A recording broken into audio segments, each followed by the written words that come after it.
O'rang-barang baliqlar akvariumdagi eng tinch jonzotlar hisoblanadi. Ular guruh bo'lib suzishni yaxshi ko'rishadi va yolg'izlikni yoqtirmaydi. Bu turdagi baliqlar tez muhitga moslashadi va parvarishi oson. Shu sabab yangi boshlovchilar uchun juda qulay tanlov hisoblanadi.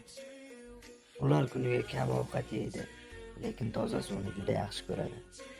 Suv iflos bo'lsa ranglari xiralashib ketishi mumkin. Bu baliqlar asosan tinch bo'lib, boshqa mayda baliqlar bilan yaxshi chiqishadi. Lekin juda faol turlar bilan birga saqlash tavsiya etilmaydi. Akvariumda o'simliklar bo'lsa, ular o'zini yanada xavfsiz his qiladi. Yashirinish joylari baliqlarning stressini kamaytiradi. Qiziq fakt, bu baliqlar yorug'lik va ranglarni juda yaxshi ajrata oladi. Shuning uchun rangli akvariumlarda yanada faol bo'lib ko'rinadi.